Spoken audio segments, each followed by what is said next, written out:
Bienvenidos a interbolivia.com. Última hora. Una mirada, la mirada que hace sobre lo nacional, ¿no? Fíjese que en una de las partes dice que nuestro verdadero libertador es Warnes. Y esto significa, y esto ayuda a comprender varias cosas, esa distancia construida hacia lo nacional.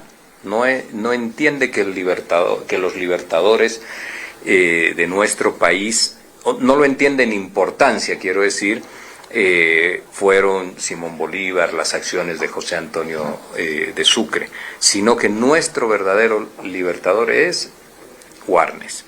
Entonces eso muestra el carácter de la importancia y la relevancia que toma para ellos en su mirada lo regional distante y desagregado de lo nacional. Número uno. Número dos, hay otro elemento que también es importante y menciona, la referencia que hace a las libertades. Y define allí un concepto de libertad, entendiendo que la libertad es lo que les permite a ellos tener las iniciativas de lo que llaman un modelo, iniciativas de emprendimientos productivos, una libertad asociada hacia las capacidades de desarrollo individual, productivo, económico que tiene cada ciudadano. Esa es una mirada absolutamente liberal de la economía. Nosotros tenemos una mirada distinta de las libertades, es una mirada más colectiva y es una mirada nacional inclusiva que incorpora las ciudadanías postergadas históricamente en nuestro país. Tiene también una falencia el discurso porque no incorpora y no comprende o no menciona lo plurinacional, que es una construcción histórica en el país que viene o es la consecuencia de un proceso de acumulación social en Bolivia.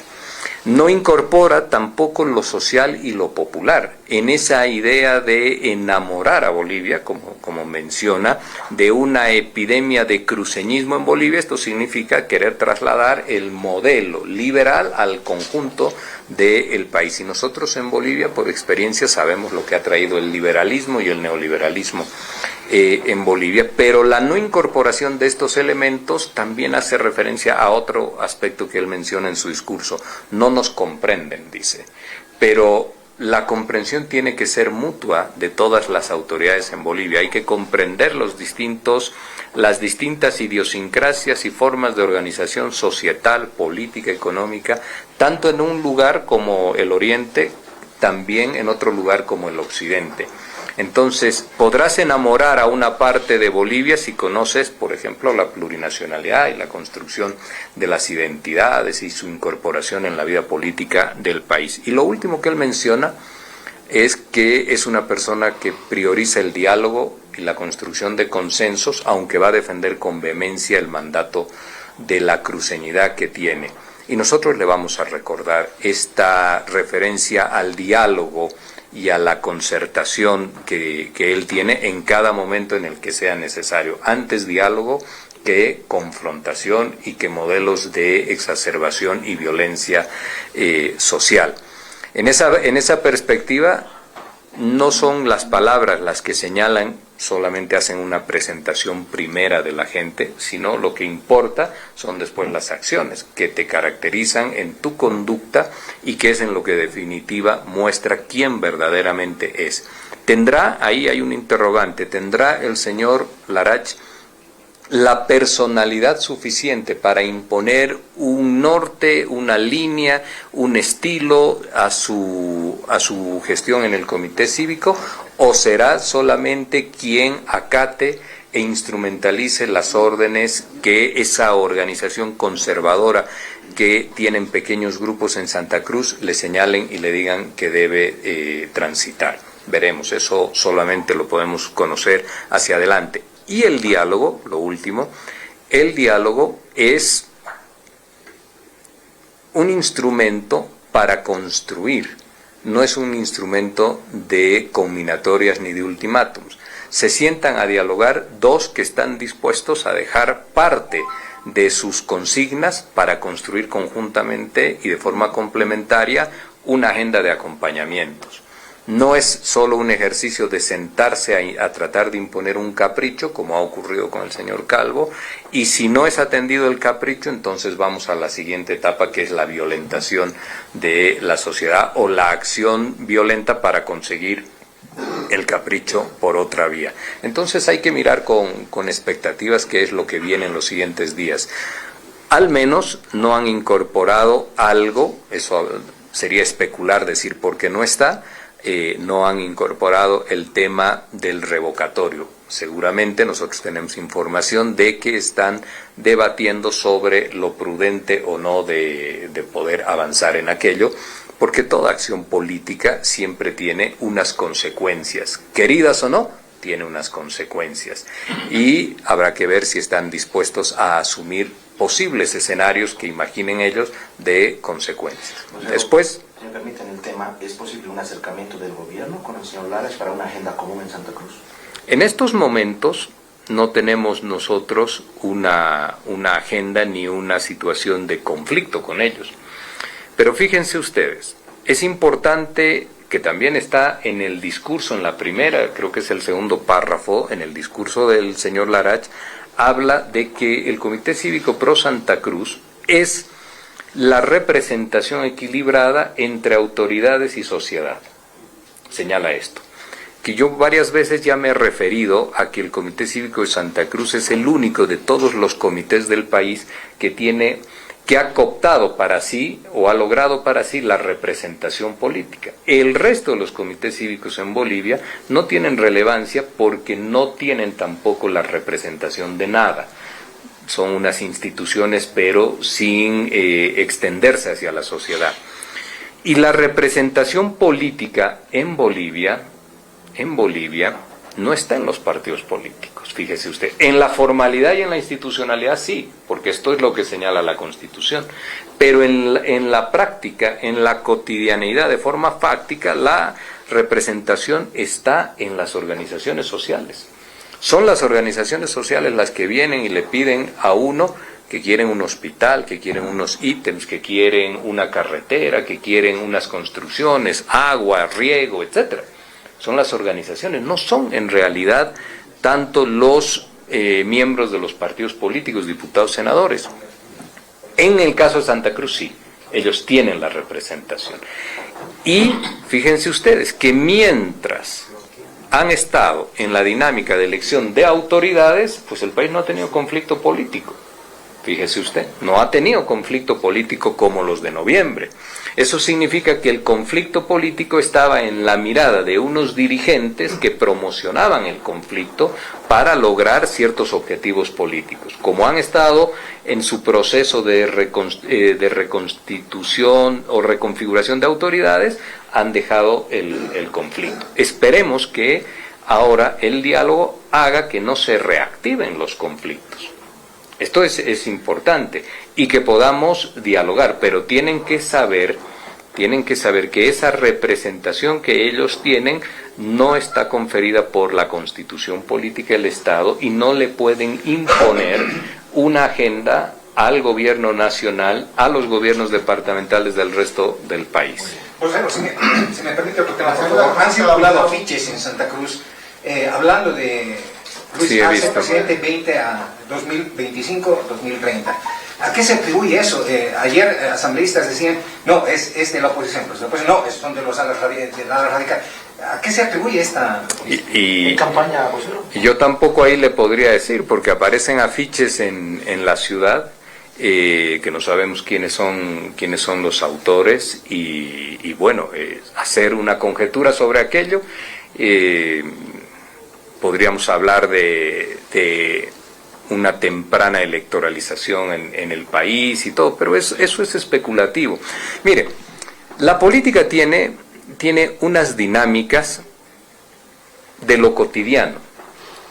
Lo verdaderamente estructural para comprender los procesos, lo digo con respeto esto, ¿no? Para comprender los procesos, es mirar los factores de incidencia que hay dentro de la política. Los afiches son intrascendentes, hoy salen unos, después salen otros, otra gente hace presentación de agrupaciones o de miradas hacia adelante, todo, pero este momento y este tiempo no está en la atención de la gente mirar quién puede o no proyectarse hacia adelante. Por supuesto que para la noticia política y para el pequeño mundo político en el que estamos nosotros, eso siempre es apasionante, pero no es el ritmo de la sociedad ni de la ciudadanía. Entonces es parte de lo que va transcurriendo. Pero a lo que voy, ¿es una iniciativa oficial del presidente? No es una iniciativa. El presidente, y además esto yo he tenido oportunidad de conversarlo varias veces con el presidente está con la fijación de necesita la sedimentación o la estabilidad definitiva del crecimiento económico. ¿Por qué? Porque hay unas presiones sobre la economía externas muy complejas, por lo que está ocurriendo sobre todo en Europa, muy complejas que también nos tienen que afectar a nosotros, no vivimos aislados del mundo. Entonces los esfuerzos están en que no haya una mayor afectación, número uno. Número dos, tiene el presidente también una fijación, lo digo en términos positivos, una fijación por el proceso de industrialización del país. Hay más de 50 plantas de industrialización de distintos recursos y productos en Bolivia. Esto significa que hacia adelante estas plantas tienen que proveer lo que hoy en día vamos comprando de afuera. Y por supuesto, el tema de la salud es otro de los ejes centrales de las preocupaciones del presidente. Y en estos días también esta ofensiva que hay sobre la economía del país.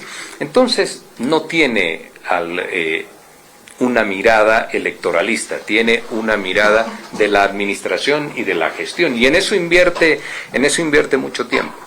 José, lo que decíamos hace rato. En relación al tema de los domos, bueno, de esta supuesta donación, los domos móviles, ¿qué se tiene al respecto con la lucha contra el dengue, esta situación? ¿Cómo están lecturando, por favor? Pues se han utilizado desde el Ministerio de Salud en la necesidad que se tuvo, la urgente necesidad de atender la situación de angustia que está viviendo Santa Cruz. Y allí ha habido solamente una priorización de lo que significan las necesidades inmediatas. El proceso de ideologización, ¿no? El proceso de ideologización y de convencimientos de la lucha antiimperialista, anticapitalista, es una cuestión que se consolida en otros escenarios. Por ejemplo, nosotros tenemos una mirada de no relación con el Fondo Monetario Internacional, que ha quedado claramente establecida desde el momento de la misma campaña electoral y después en la gestión de gobierno cuando se hizo devolución de aquel crédito. Estos son los elementos centrales. Los acompañamientos internacionales que se puedan hacer a directrices que vienen desde los sectores que concentran el imperialismo a nivel internacional. Estas miradas no se mueven por una cuestión menor como esta, donde la necesidad de la gente tiene que ser atendida de forma muy, muy rápida. Fíjese usted que el señor Andrés López Obrador se ha reunido hace poco tiempo con el presidente Biden y el presidente de México es conocido por su postura antiimperialista. Hace unos días atrás, quien ha estado en los Estados Unidos ha sido el presidente Lula. Y el presidente Lula ha sido permanentemente una referencia de el antiimperialismo en nuestra región. Pero no significa que usted no pueda conversar y que no pueda hablar. Cuando incorpora ya esas directrices en sus lineamientos internos, esa ya es otra situación. Es decir, que el apoyo de los hospitales por parte de Estados Unidos debe ser cuestionable por un senador. En ese sentido, ¿es considerable esto? Yo no miraría en esos términos, sino que haría lo siguiente. Teníamos esta donación y unas necesidades de urgencia en Santa Cruz. Fíjense ustedes que también el tema del dengue, y no es que quiero ir por ahí, el tema del dengue debe ser atendido con relevancia por el municipio y la gobernación. Pero la gobernación de Santa Cruz está en una situación de inestabilidad de autoridades. En esa perspectiva hay que establecer unas políticas y unas acciones muy rápidas. Teniendo estos hospitales allí, pues es más importante ahí la gente que la consideración ya ideológica. Nada, absolutamente nada, va a cambiar en el pensamiento y en el perfil ideológico del gobierno. Usted, la amenaza de revocatorio que no me respondió, por favor. ¿Cómo está bien esa situación? ¿Se mantiene en este caso que se va a llevar adelante? ¿Qué objetivos tendrían? Bueno, el tema también de pedir una amnistía, ¿no? Dos cosas, revocatorio y amnistía. La amnistía definitivamente es la forma decorosa que ahora quieren ellos presentar para lograr impunidad. Y no se va a conceder impunidad en el país. De hecho, las muestras son de que en Bolivia los sucesos del año 2019 van a ser investigados y van a ser establecidas las responsabilidades y en el marco de las responsabilidades las sentencias. Esto también lo pide el GIEI y lo que ellos están queriendo imponernos es que nosotros archivemos el informe del GIEI, que señala claro que hay que investigar las masacres de Sacaba, de Sencata, las muertes sumarias que son ejecuciones por la espalda. Y en esa perspectiva no hay ninguna posibilidad de generar impunidad disfrazada a través de amnistía. Si eso significa que van a llevar adelante una medida del revocatorio, porque esto es un chantaje, o nos dan impunidad o buscamos revocarlo al presidente, pues entonces caminen hacia constituir el revocatorio. El artículo 248 señala en su inciso 5, 242, en su inciso 5, señala y dice que deben formular informes que fundamenten la solicitud de revocatoria. ¿Esto qué significa? Que tienen que argumentar. Y van a argumentar señalando y diciendo, nosotros queremos que haya amnistía y como no nos da la amnistía para perdonar los delitos, porque una amnistía se la otorga a alguien que cometió un delito. Si como no nos quieren perdonar los delitos, entonces queremos revocar al presidente. Esa va a ser la argumentación. Y después eso tiene que ir al Tribunal Supremo Electoral, tendrá que ir a discusión en la Asamblea Legislativa, va a poder pasar esos filtros con esta argumentación de decir queremos que el presidente genere un amplio perdonazo violentando la norma. Entonces, por supuesto que hay ahí un chantaje que es inaceptable y saben ellos que todo lo sucedido en el 2019 tiene que tener un cierre institucional, jurídico institucional, pero no se puede imaginar nadie que todas las muertes ocasionadas van a quedar solamente como un hecho de inestabilidad circunstancial. Imagínese usted, nadie de todos los que estamos acá ha perdido un familiar en aquellas jornadas, pero ¿y la familia? Las familias que sí han perdido gente en Sacaba y en Sencata, o las familias a las que le han violentado a las mujeres, ¿cómo avanzan hacia adelante? Hay una experiencia en la Argentina que se llama, y hay unos documentales muy interesantes de lo que se llama gatillo fácil en las villas miserias, donde policías han matado a gente de las villas miserias y no se produce justicia, y allí hay señoras, y estos documentales muestran, allí hay madres que han perdido a sus hijos, que establecen un altar, ¿no?, donde están recordando al hijo y llevan años y años y así van a terminar su vida. ¿Cómo es posible condenar a una familia a un recordatorio infinito en el tiempo hasta que esa madre muera sin que haya encontrado justicia? ¿Cómo es posible esto? No hay ninguna posibilidad de que aquello suceda, porque no se construye así sociedad, tampoco Estado. Vamos a dejar una puerta abierta para que cualquier aventura de golpe de Estado en Bolivia se instale, logren cooptar el poder político, instalarse y después digan, bueno, entonces ahora háganme juicio de responsabilidades. No está bien. No está bien, eso significa no acompañar todos los cambios y las transformaciones que en la construcción democrática se han producido en nuestro país. Gracias. Muchas gracias. Muchas gracias.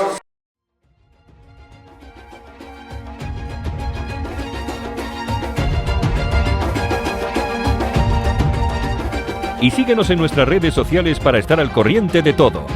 En fin, por aquí te espero. Te recomiendo estos vídeos.